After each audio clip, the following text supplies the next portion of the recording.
हरे कृष्ण। तो हमारा ज़्यादा कोई बड़ा कथा नहीं है, तो आप सभी लोग कृपया 10 मिनट आराम से चुपचाप सुनिएगा। 10 मिनट हरे कृष्ण मंत्र के बारे में मुझे बताएंगे और थोड़ा सा रथ यात्रा के बारे में। बच्चों को थोड़ा सा चुप करा सकते, बच्चों को थोड़ा सा। हरे कृष्ण। आपका सिर्फ 10 मिनट और लेंगे, ध्यान पूर्वक सुनिए। ओम ज्ञानतिमिरन्धस्य ज्ञानाञ्जनं शलाकया चक्षुरुन्मिलितं येन तस्मै श्रीगुरुवे नमः।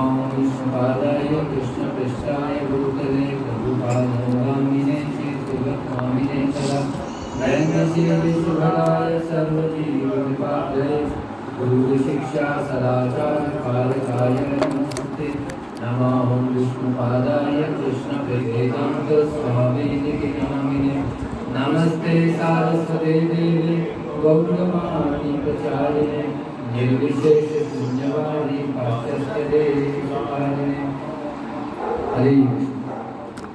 तो देखिए अभी अलग अलग स्थानों से यहाँ भक्त आए हैं आपके गुरदासपुर में। तो हर साल की तरह इस वर्ष भी आपके यहाँ जगन्नाथ यात्रा का आयोजन किया जा रहा है। तो यहाँ हमारे साथ अभी तो अलग अलग राज्यों से यहाँ पर उपस्थित हैं।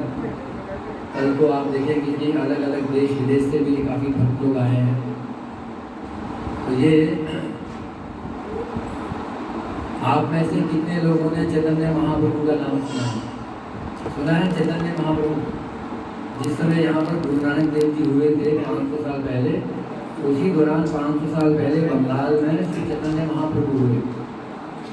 तो चैतन्य महाप्रभु जी ने ये हरि नाम संकीर्तन आंदोलन पूरे विश्व में उन्होंने चलाया। ये किसी व्यक्ति के द्वारा बनाया नहीं है। ये कली संकल्प उपनिषद और व्रत अरण्य उपनिषद या पुराणों का ये मंत्र है। हरे कृष्ण कृष्ण कृष्ण हरे हरे, हरे राम राम राम हरे हरे। पद्म पुराण कहता है विद्यमाने ही संसारे कृष्ण नामानि महाऔषधे मानवा मरणं यान्ति पिबन्ति महामूढ़ा कृष्ण नाम रसायन। जो संसार के लोग हैं, इस संसार में विद्यमाने संसारे कृष्ण नामानि महाऔषधि, ये संसार में हम लोग भव रोग से ग्रस्त हैं। हमें एक रोग है भव रोग। भव मतलब इस भूमि में जो हम आए हैं तो यहाँ पर जन्म मृत्यु जरा व्याधि, ये भव रोग से हम ग्रस्त हैं। तो इस संसार में एक औषधि भी है, और औषधि क्या है? कृष्ण नाम रसायने ना पिबंती महामूढ़ा। जो मूर्ख व्यक्ति हैं वो भगवान के नाम का रसपान नहीं करते। यदि कोई व्यक्ति चारों वेद पुराण या जितना भी वो किताबें पढ़े, जितने भी ग्रंथ पढ़े, अगर ग्रंथ पढ़ने के बाद यदि उसने भगवान की महिमा का गुणगान नहीं गाया तो वेद पढ़ना पुराण पढ़ना उसका व्यर्थ है। इसीलिए सभी शास्त्रों का सार है। आप किसी भी धर्म को देख लीजिए, चाहे हिंदू है, मुस्लिम है, क्रिश्चियन है, वो उस धर्म में उनका एक मंत्र है, उसको जपते हैं वो लोग। इसी प्रकार से इस कलयुग में नाम की महिमा गाई है। कलयुग केवल नाम आधारा, सुमिर सुमिर नर उतरे भवपारा। तो कौन सा नाम? किसी क्रिकेटर का, जो बड़े बड़े फिल्म स्टार हैं या क्रिकेट प्लेयर है, उनका नाम लेने से होगा, या किसी महान नेता का नाम लेने से हमारा काम होगा? नहीं। भगवान कह रहे हैं भगवान का नाम लेने से, भगवान के नाम में वो शक्ति है। हम जब किसी का कोई झगड़ा हो जाता है, रास्ते में मान लो किसी का झगड़ा हो गया, तो हम एक दूसरे को डराते हैं कि भाई तू मेरे पिताजी को नहीं जानता, तू फलाने को नहीं जानता, मेरी पहुंच यहाँ तक है। तो हम डराते हैं किससे? उसके नाम से डराते हैं कि भाई मेरा चाचा विधायक है, एमएलए है, तो नाम से डराते हैं, उसकी पोजीशन से डराते हैं किसी को। ऐसे ही भगवान के नाम में सर्वशक्ति, नाम नामकारी बहुधा निज सर्वशक्ति। कलियुग के नाम रूपे कृष्ण अवतार, भगवान का इस कलयुग में नाम के रूप में अवतार हुआ है। भगवान अपने नाम और नामी में कोई भेद नहीं, परंतु हमें विश्वास होना चाहिए, हमें श्रद्धा होनी चाहिए। चाणक्य पंडित एक श्लोक कहते हैं, अति परिचयात अवज्ञात। जब हमारा किसी व्यक्ति से ज्यादा परिचय हो जाता है या जब हम उसके ज्यादा क्लोज हो जाते हैं तो हम उसकी अवज्ञा कर देते हैं। वो हमें कुछ आज्ञा देता है, हम उसे सुनते ही नहीं हैं। अति परिचयात अवज्ञात सतत गमनात् अनादरो भवति। किसी के घर में बार बार जाने से फिर वहाँ अनादर होने लगता है। मलय भील पुरंदरी चंदनम कुरु काष्टम इंदनम कुरुते। कि मलय पर्वत जहाँ पर चंदन उगता है वहाँ पर एक भीलनी, एक जंगल में रहने वाली औरत, वो चंदन के वृक्ष को काट कर क्या करती है, ईंधन, अपना खाना पकाती है, रसोई पकाती है, रसोई में खाना पका रही है। चंदन की लकड़ी, एक टुकड़ा उसका इतना सा 250 ग्राम अगर होगा तो 500 रुपये का होगा या 800 रुपये का, तो उसको मालूम नहीं है। उसी प्रकार से जो भारत के लोग हैं, इस समय हमारी दशा क्या है, घर की मुर्गी दाल बराबर। वही मैंने संस्कृत में कहा, अति परिचयात अवज्ञा, कि अवज्ञा करते हैं हम अपने शास्त्रों की, अपने संत महात्माओं की अवज्ञा करने लग जाते हैं, क्योंकि मॉडर्न जमाना है, साइंस का जमाना है, टेक्नोलॉजी का जमाना है, तो ये चीज़ें हमारे लिए पुरानी हो जाती हैं। हमारे जो ऋषि मुनि हैं वो साइंटिस्ट हैं,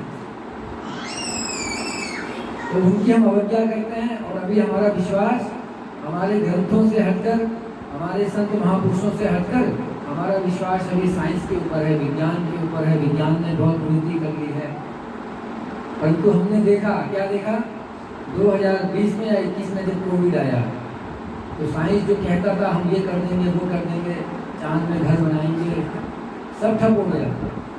हुआ कि नहीं? तो बड़ी बड़ी फड़ियाँ मार देते, हम चांद, हम साइंस ये कर देगा, साइंस वो कर देगा। 2021 में पूरी पृथ्वी बंद हो गई थी, सारे जानवर रास्ते में आ गए थे, वो भी हैरान कि भैया आवाज़, यहाँ गाड़ियाँ नहीं चल रही, क्या हो गया, लोग हैं कि नहीं है दुनिया में। तो ये प्रैक्टिकल हम सब ने देखा, एक छोटे से बैक्टीरिया ने, जो पकड़ में नहीं आया कि भाई इसका इलाज क्या है, इंजेक्शन लगा रहे हैं, वो भी तुक्के से भी ठीक हो जाएगा, काम करेगा तो ठीक है। तो छोटे से एक बैक्टीरिया ने पूरी पृथ्वी को बंद कर दिया, सारी इकोनॉमिक जो है उनका डाउन आ गया, चाहे अमेरिका है, चाहे चाइना है, चाहे जापान है। सोचिए, छोटे से एक बैक्टीरिया ने, जो नजर भी नहीं आ रहा।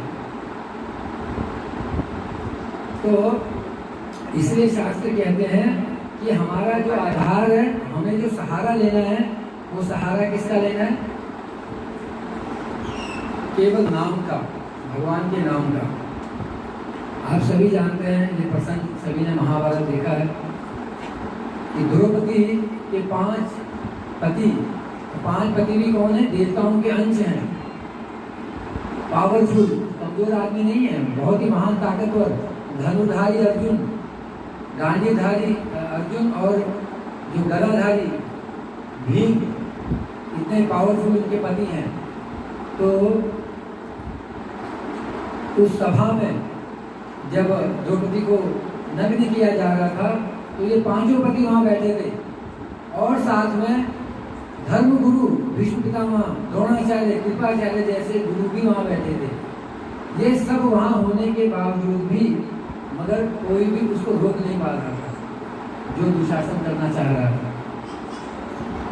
तो ये प्रसंग अगर आप पढ़ेंगे तो आप समझ जाएंगे कि हम लोग अपना बल लेकर बैठे हैं कि हम साधना करेंगे, हम तपस्या करेंगे, हम उसको प्राप्त कर देंगे।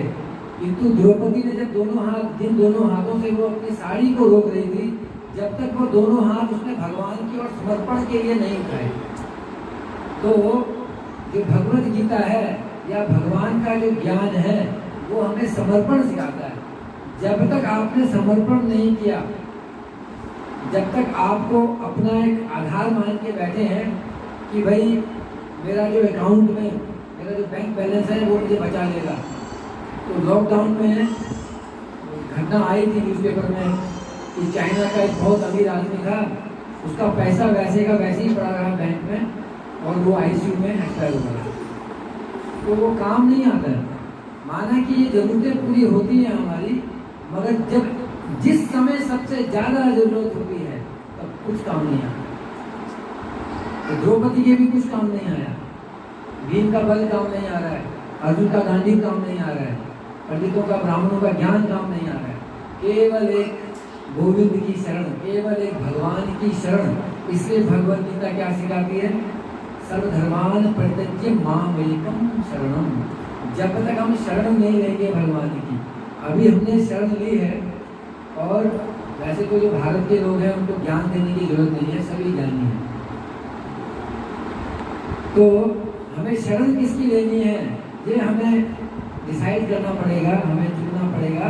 क्योंकि अभी क्या है, हम जो भी कुछ देख रहे हैं ये भगवान का दिया हुआ, परंतु ये टेम्परेरी है, अनित्य है, कुछ काल के लिए हमारे पास है। केवल हमें अपनी भावना को चेंज करना है।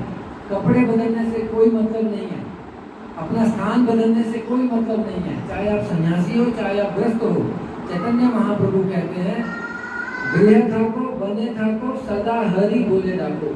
चाहे आप जंगल में रहते हो, चाहे आप घर में रहते हो, हरि का नाम आप जपते हो। ये सबके लिए, ये पंडितों के लिए, साधुओं के लिए, ब्राह्मणों के लिए नहीं, ये सबके लिए है। भगवत गीता में सबसे पहले आप क्या फोटो देखते हो? कृष्ण और अर्जुन की। तो अर्जुन कौन है? ब्राह्मण है, पंडित है, या सन्यासी है, या कोई बहुत बड़ा वेदवादी है? कौन है अर्जुन? त्रिदंडी सन्यासी है? नहीं है। अर्जुन आप ही की तरह एक ग्रस्त व्यक्ति है, और ग्रस्त को ही भगवान ने ज्ञान दिया। तो इसीलिए ये जो ज्ञान है ये सबके लिए है। जिस प्रकार सूर्य का प्रकाश सबके लिए है, चाहे कोई पापी है, चाहे कोई पुण्यवादी है, सबके लिए सूर्य का प्रकाश है।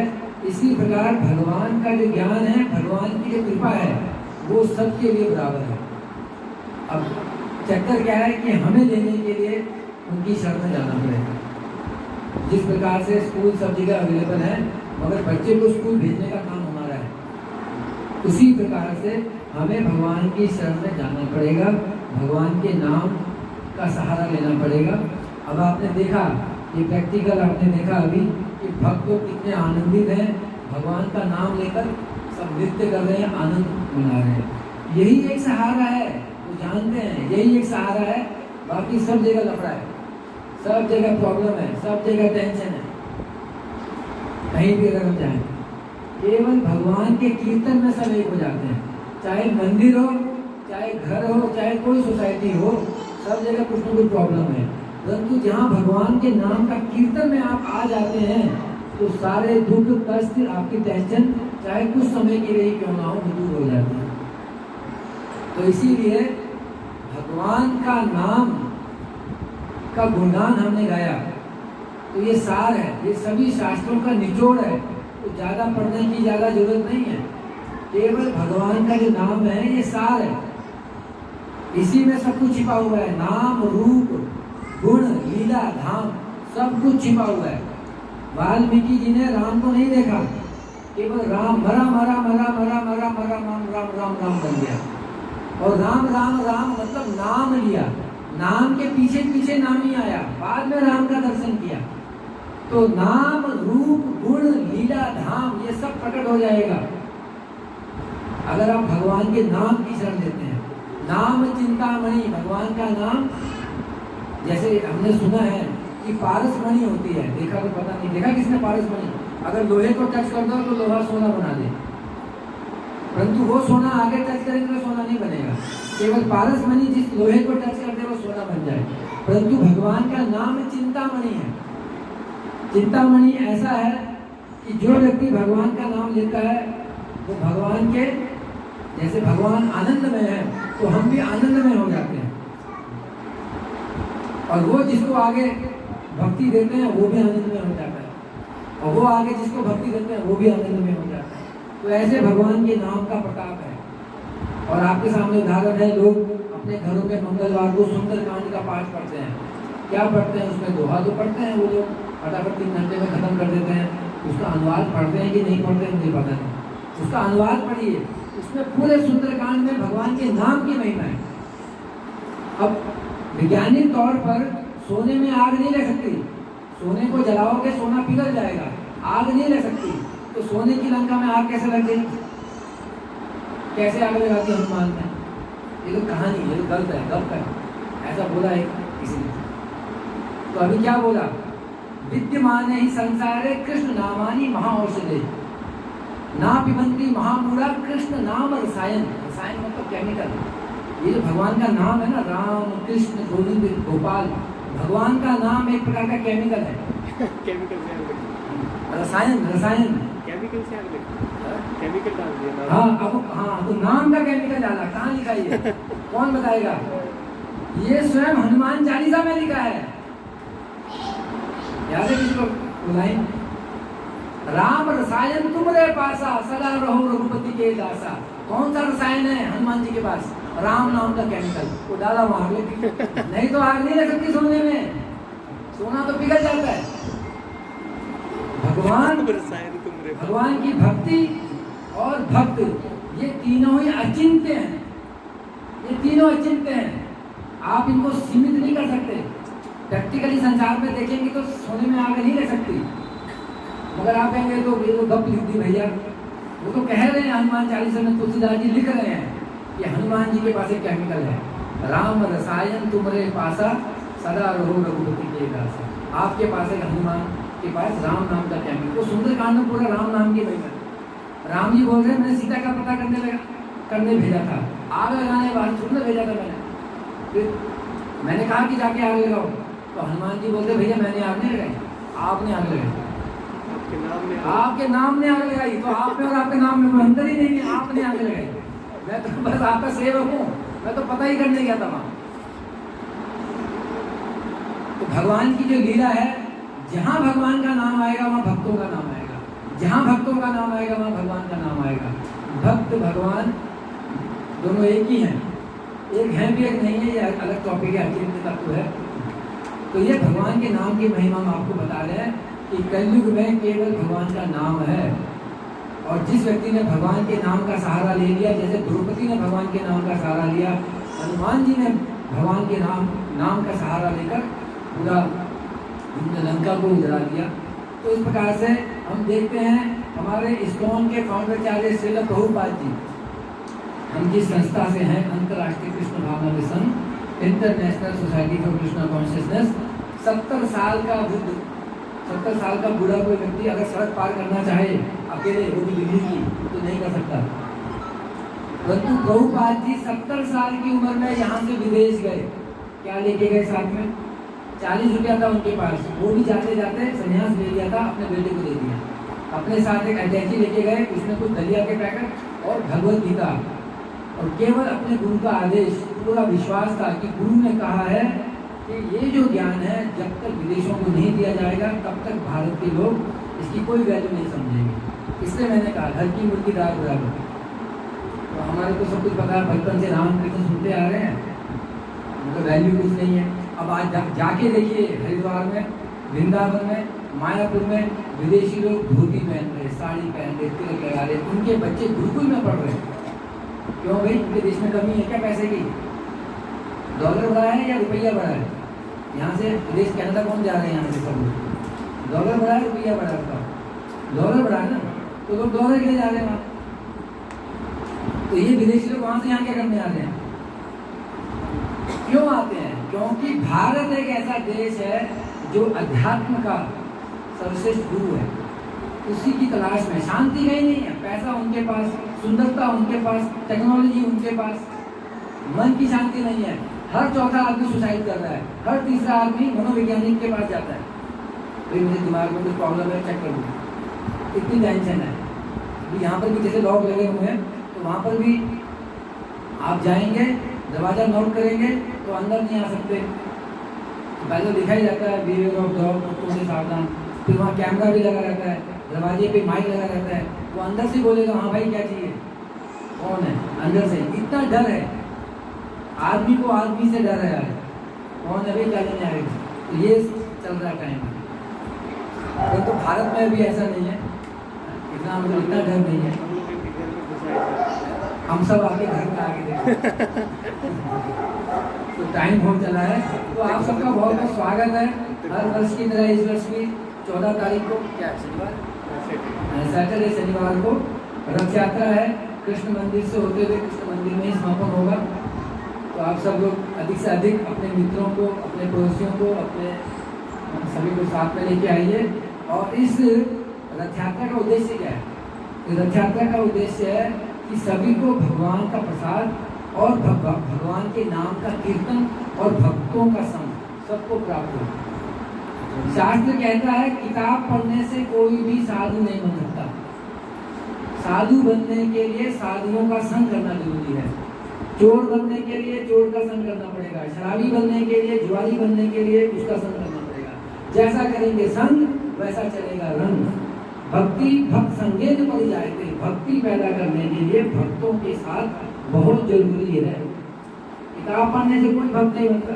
किताबें तो छप रही थी पहले से, किताब प्रेस की कितनी किताबें छप रही थी, भक्त कोई नहीं बनता ऐसे। जब तक आप भक्त नहीं बनोगे तो बच्चे कैसे भक्त बनेंगे? तो माता पिता पहले हैं, पहले उनको भक्त बनना पड़ता, तब बच्चा भक्त बनता, तब आपके पड़ोसी भक्त बनते हैं। और सबसे बड़ी समस्या ये है, जिस दिन आप भक्त बनेंगे आपके घर वाले आपके अगेंस्ट हो जाएंगे। जैसे प्रहलाद महाराज, उसका अपना खुद का पुत्र पिता अगेंस्ट हो गया, उसके विरुद्ध हो गया प्रहलाद महाराज के, मारने के लिए, अपने बेटे के प्राण लेने के लिए तत्पर हो गया। तो इसलिए भक्ति बड़ी आनंद, भगवान का एक नाम है आनंद में अभ्यास। भगवान आनंद में रहते हैं, तो हम भगवान के अंश हैं, तो हम निरानंद में क्यों हैं? हम उदास क्यों हैं? भगवान सत चित आनंद। ये संसार असत अचित निरानंद। आ कहाँ से रहा? भगवान से। मगर संसार क्या है? असत अचित निरानंद, भगवान सत चित आनंद। तो देखिए हमारी स्थिति क्या है।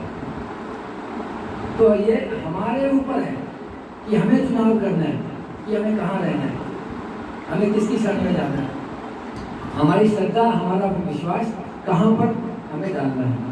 तो ज़्यादा समय ना लेते हुए आप सबसे यही अनुरोध है कि आप लोग ज़्यादा से ज़्यादा भक्तों का संग कीजिए, हरि नाम का कीर्तन कीजिए, भगवान को भोग लगा के प्रसाद पाइए।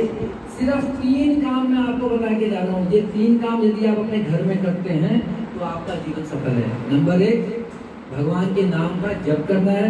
नंबर 2, भगवान को भोग लगा के प्रसाद पाना है। नंबर 3, कथा श्रवण करना है।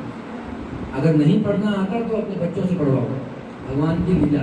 ये 3 काम अगर करते हैं आपका जीवन मंगलमय है।